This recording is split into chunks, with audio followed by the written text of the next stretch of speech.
नमस्कार प्रणाम। जैसे कि आप देख पुष्पराज, तुम कितनों भी डिस्टर्ब कर लो, रील्स बनाना मैं छोड़ेगा नहीं साला। नमस्कार प्रणाम। आज हमारे साथ एक दिल टूटे आशिक जुड़ चुके हैं, तो चलिए इनसे दिल का बात पूछते हैं। हाँ तो भाई साहब दिल का बात पूछे हैं, गार का नहीं। My mistake, retake. दोस्त हमें को भारी मुसीबत में फंस गया है। क्या हुआ है सो? अरे छोड़, तुमको नहीं बताएंगे। अरे बताओ ना यार, बताओ ना। 200 रुपया का जरूरत है, दो ना। Hello hello. अरे नेटवर्क नहीं आ रहा है। अरे कल लौटा देंगे।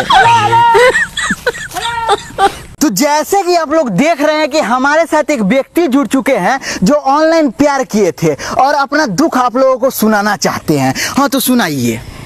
हम जिससे प्यार किए वो डाइन थी, रात को मुझे बाय बोल के साली दूसरे के साथ ऑनलाइन थी। मतलब बेवफा निकली, एकदम बेवफा रिपोर्टर। जैसे कि आप लोग देख रहे हैं कि हमारे साथ एक संस्कारी बच्चा जुड़ चुका है। तो अब वहाँ जो दिखाई नहीं देता है, रिपोर्टिंग चल रहा है, साले यही जब पटक के पेल देंगे। कंटिन्यू कीजिए भाई साहब, कंटिन्यू। दोस्त हमें को भारी मुसीबत में फंस गया है। क्या हुआ है सो?